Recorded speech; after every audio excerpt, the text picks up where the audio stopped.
But when I'm focusing on work I'm transported into this, like you call them like little worlds, right? Yeah. You really do. You get transported into this world, whether you're editing or writing it. You get transported into it, and then all that pain is back in the real world.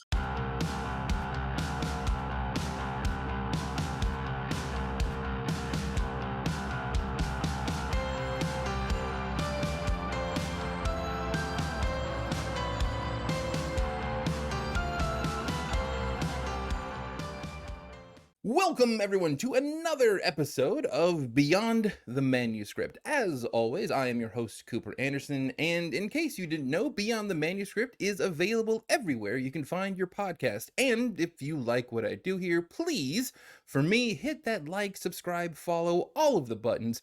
It's really going to help out the channel. Okay, so now let's get into it. My guest today is a horror and dark fiction writer, a Splatterpunk Award nominated freelance editor.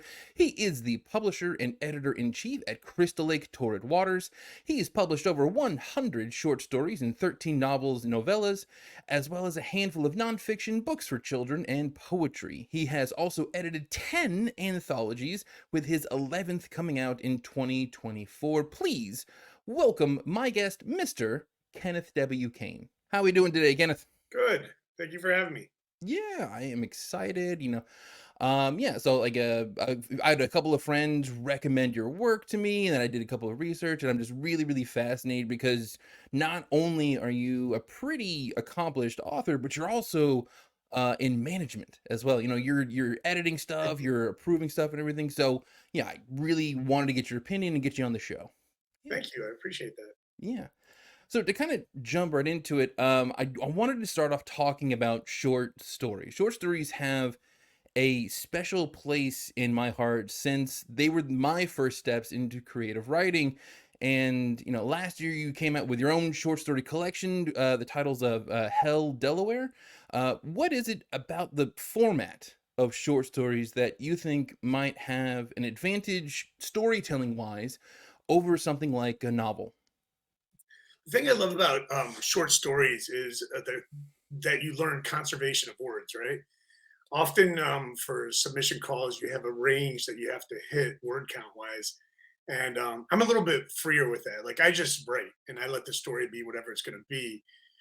But if I get a story that I think is going to fit, then it's all about word conservation. And then you really learn how to take, all that I call it word fat, like all that word fat you have in a story and just, put the story on a diet. And then you learn how to make your your uh, your prose a lot more concise and to the point. So that's what I love about short stories is packing all of Hmm. that detail into a shorter form is great. Yeah, it's like a good, like, nutrient dense loaf instead of like a regular meal that you would get from a full novel. Right, and it helps you write that longer fiction as well, because I mean you can get a little long in the tooth with longer fiction, right? Yeah, So it helps you with that word conservation and staying on point. So sure. I agree because I tell a lot of people who I've coached with writing and stuff before that if they're just starting out, to start with short stories and then use those as ways of learning storytelling. Because if you master something like a short story, you can then kind of extrapolate that or expand it to novel length a lot of times, where you have to hit these certain story beats, how to deliver a satisfying ending, etc. So instead of spending a lot of time writing a whole novel, people can actually just condense that into writing a multiple short stories and tend to learn a little bit faster, I think. yeah, I agree, and it's all about refining your prose, right? I mean, you're taking your voice and you're just trying to make it succinct, and I think that's important, an important phase in growing as a writer. Do you have a favorite short story? So I took this class a long time ago. It was taught by Gary Brombeck, and he introduced us to this story. It was about subtext, and he introduced us to this story by Raymond Carver called "Little Things," Hmm. and it's all about the things that happen in a story that aren't said. Right? They're said without being, you know, verbalized in the text. And what a great story! What a great writer! First of all, right? Yeah. So You also edited an anthology last year titled Never Wake. For you, what things are you looking for in a short story that lets you know that it's going to be a good story? Or to kind of maybe put it in a better way for you, what elements of storytelling do you hope to bring out of an author to elevate their writing? So Neverwake is kind of an interesting one because we fully expected to get like a ton of Freddy Krueger type stories. The monster that comes and gets you in your dreams. And in actuality, we got the exact opposite of that. So we got like zero of those stories, and then all these wide-ranging topics. Some even leaning towards sci-fi, mashups and fantasy mashups, and it was really interesting. So what we looked at doing because I co-edited that one with a writer named Tim Meyer, who's a good friend of mine. We looked at showcasing a wide variety of styles. Because we had so many different types, we wanted to show for that particular anthology a lot of different types of stories that kind of fit together in some way. And that was a difficult task, but it was great because we had so many different types of voices.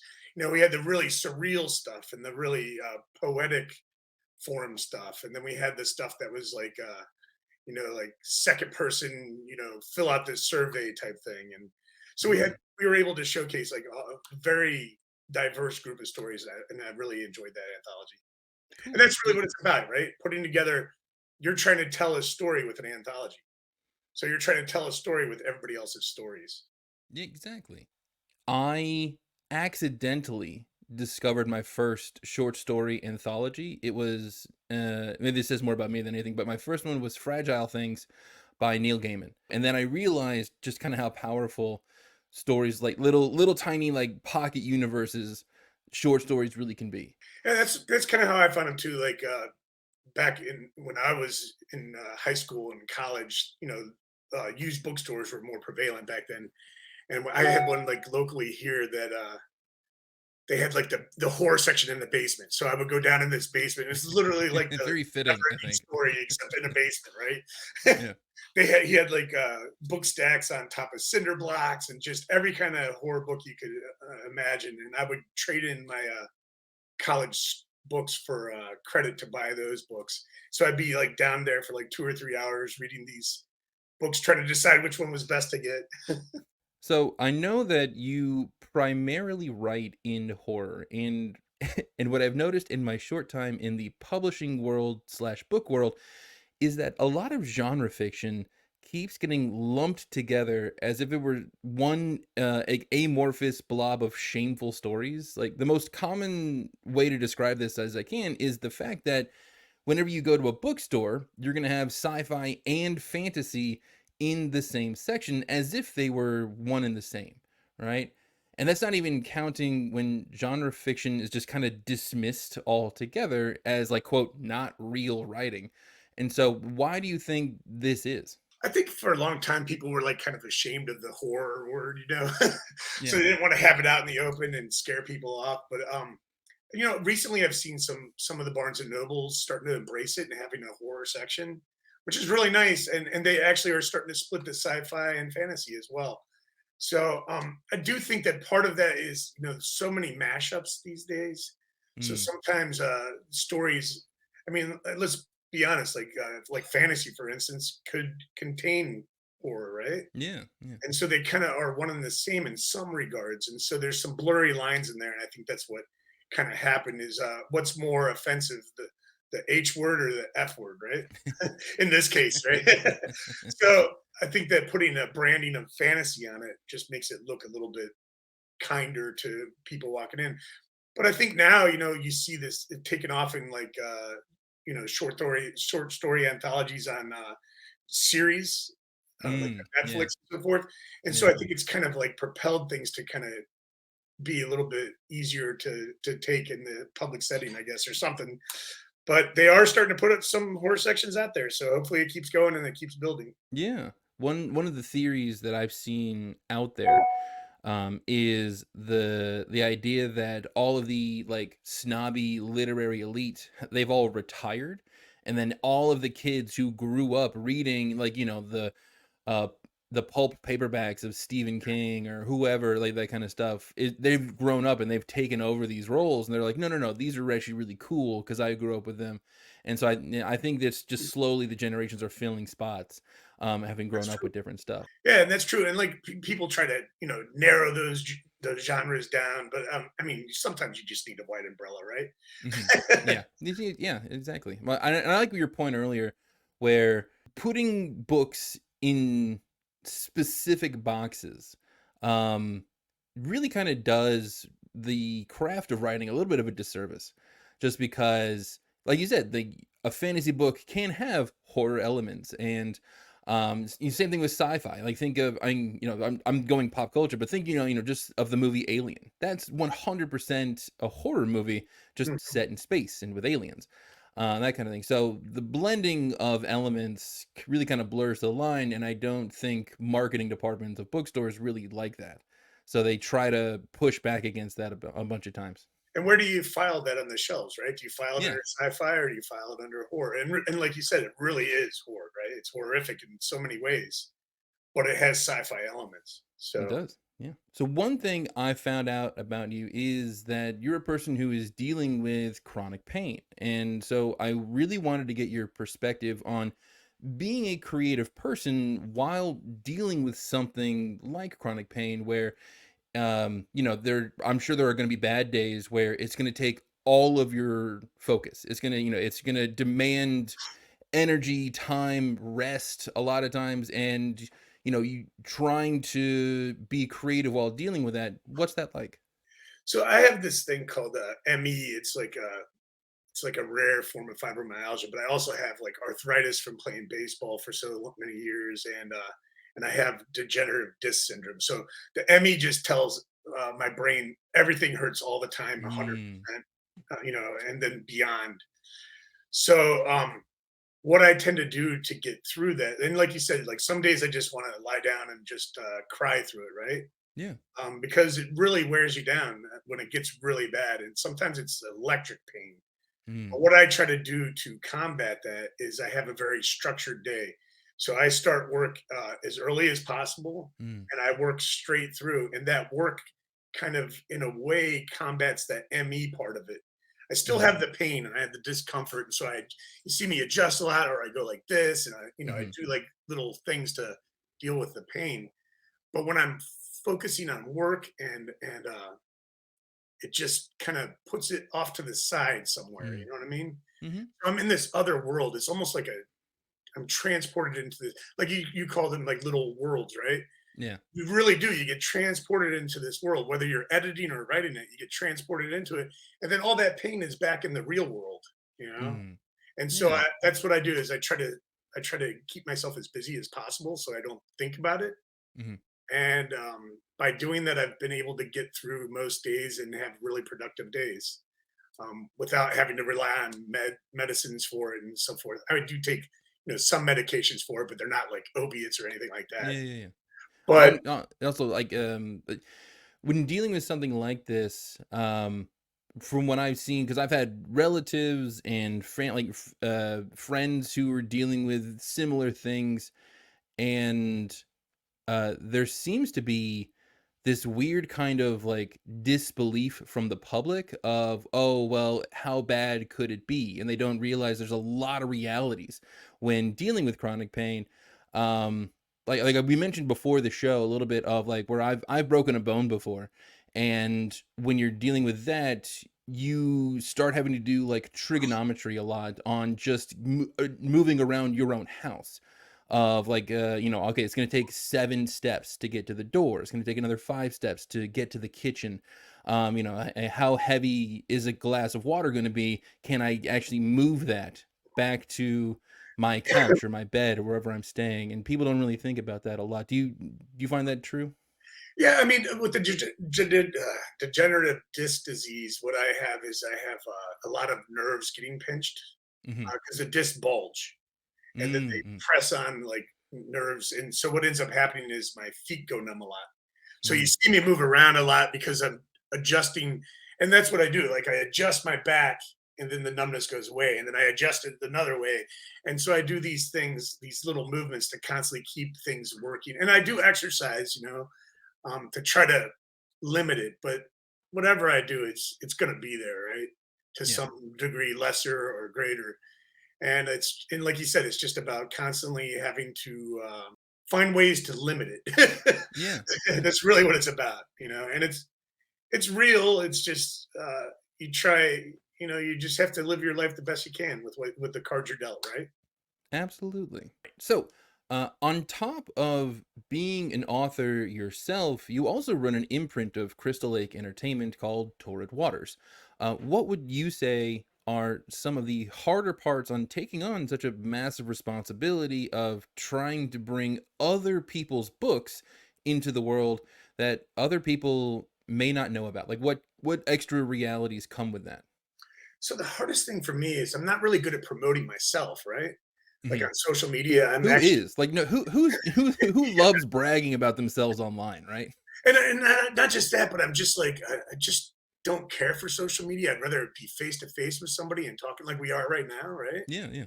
And then so I mostly just post pictures of my dogs. I love my dogs. Um, so I'm not really great at promoting my own work, let alone somebody else's work. So that's a little bit of a task for me. And that's when, like if I'm editing their book, it's like I go into like that other world and I can really ignore all the pain that I was talking about and focus on work. But when it comes to the social media aspects, I'm not going in that other world at all. I'm just annoyed. And so that's a really hard part of it for me. And I want to Mm, do them justice because I've selected these books. I'm doing one book a quarter. All this started this guy, Richard Allen Scott, was the first book published, and he was dying, and his dying wish was to be published by Crystal Lake Publishing. mm, So Joe Meinhardt from Crystal Lake approached me, we've been talking forever about getting together, me doing some editing work, and he's like, "How would you like to do this?" And I was like, "Absolutely, that's the kind of thing I like to do, to help people realize their dreams." So I was like, "Absolutely." And we worked out this deal for one book a quarter, and have signed books through 2025 already. So do you want to talk about those books? Like I know you said you have sure. trouble promoting other people's stuff, but what are they? Because we're here, we got Well, cameras. Why talk not? about the first one by Richard Allen Scott was called Relics from the Other Underworld. That came out last year. In On February 16th, I have Amanda M. Blake's book coming out. It's called Question Not My Salt. Mm, And I haven't got a date for it yet, but Cheryl Lowe's book, The Wicker Witch, will be the next one to come out. And that's the one I'm editing now. These are typically, so the imprint is pulp and extreme horror. So mm. it's a little bit edgy. Most of I give the writers an opportunity to provide um, trigger warnings so that readers have an idea what to expect. But it's some of it is pretty violent horror. Sure, sure. Yeah. So, So reader beware. yes, If exactly. you go check out these books for sure. So another thing you mentioned before the show as well is that you're currently working on an anthology about clowns and like the fear of clowns and beyond the typical pop culture influences like Stephen King's It or John Wayne Gacy or like the Joker from Batman. What is it about clowns, in your opinion, that people seem to find so terrifying? I think it's just that, so like when I'm dealing with my pain, right? People wouldn't really know it because I put on this face. And I Hmm. think so it's kind of like this fake face that I put on. I'm smiling, I'm happy, I have absolutely no pain all the time. And with clowns, it's kind of like they're hidden behind this mask, right? Mm, And yeah. there's actually a short story in my collection, Held Delaware, with this about this very topic. In fact, about a clown hiding his pain behind a mask, um, Mm, childhood pain that he's carried around for years and years and years. And I think that's the thing is I think that people can't see that real person behind them, and so they wonder, is this someone to be trusted? I mean, we also have examples. Like for instance, I grew up literally down the street from John Wayne Gacy. did you So really? yes, yes, I used to Whoa. live in Illinois. What were birthday parties on your neighborhood like? So we weren't close enough for that, but we did have like this 7:30 curfew, and everybody ignored it, which was Oh really no. bizarre. Wow. And meanwhile, kids are being dragged away, and Yeah. people are ignoring it, and cops are yelling at you. And so it was an Mm, interesting time period. It was brief, you know, Hmm. because it was towards the end, I guess. Hmm. Um, Wow. but I think that that kind of thing existing is scares people and kind of makes clowns extra Mm. scary. You Yeah. know, if you know anything about him and his paintings and everything, it just kind of he leaned into it. Yeah. Yeah. Yeah. So, Yeah. Well, it's another thing too that I find really kind of interesting in the genre of horror, where there's a big chunk of it where someone who's creative will take something that's typically associated with childhood and then transform it into a horror element. We just saw this most recently when Steamboat Willie's copyright just ran out, and then immediately there was a bunch of like horror video games where a distorted version of Steamboat Willie is the monster you have to fight. You see that a lot, where, and this is actually one thing that I'm not a big fan of myself, is where beyond using childhood associated iconography, people or movies or books or whatever will actually use just like children as the scary thing. One thing that I don't quite like about that is because it's a lot of times it's kind of written from someone who's like never worked with kids before, where like, yeah, kids can just kind of be creepy because they don't know any better. And I don't know, it kind of pushes what I think the correct scary thing should be onto kids when, and it kind of creates this kind of like pop culture shorthand that if a kid is either like antisocial or possibly like autistic, it's teaching kind of people to kind of avoid them because they've seen scary versions of this in fiction. And so what are your thoughts on that?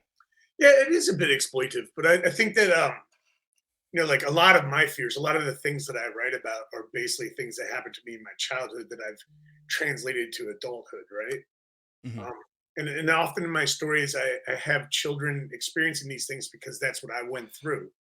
You know, like in my book Storm Shadows, I have these shadow people coming out of the walls and coming after this younger person, Hmm. a girl, and that's because I had that experience when I was a kid. You know, I had that Mm, shadow person experience, and it scared me. So I've carried that into my adulthood, and now this is my way of kind of getting through that, right? kind of processing it. Yeah, Sure. exactly. Yeah. It's very cathartic, and I think that's what a lot of horror is for people is this trying to get through things, Mm. trying to resolve things from your past. Gotcha. And to be fair though, I do want to add on a little thing here where if you're a parent or if you work with a lot of kids, I do think it's okay to kind of inoculate kids to scary things with age appropriate versions of horror to kind of teach them like, okay, so yes, there are scary things out in the world, but if you have the right book, you know, it kind of teaches them early that okay, it's okay to be scared of this, and there's ways of dealing with this, and the bad things don't always win. And if you teach them that in fiction, it kind of prepares them for any kind of real world stuff they might deal with in the future. I think that's what it's all about is learning that you can defeat the evil, right? I mean, Yeah. sometimes we like to be a little tricky as writers and you don't actually ever defeat the evil, like Freddy Krueger keeps coming back again and He's again and coming again, back, right? yeah. And even goes after some of the other historical bad guys, right? Yeah. But that's so sometimes we like to do that, but ultimately, I think all of it's about writers addressing issues in their life and trying to resolve them for themselves, and then showing readers, hey, this can be resolved, right? Whether Definitely. or not they're effective with that, that's a whole other thing, right? So, Sure. Kenneth, before we go, where can people find your stuff? so you can find me at kennethwkane.com. I have social media links there and all my publishing history, which I need to update evidently, and my bios, which I need to update. But overall, that's pretty much everything. The links to everything are there. Cool. And just so everyone knows, there's going to be links in the description down below here as well. All right. Well, Kenneth, I want to thank you so much for doing this episode. It was really, really fun. Like I said, people, if you want to go find his stuff, go to kennethwkane.com. This episode is brought to you by Manuscripts, where you never write alone. Again, I want to thank my guest, Kenneth W. Kane, one more time, and I hope you have a great week. Thank you for having me.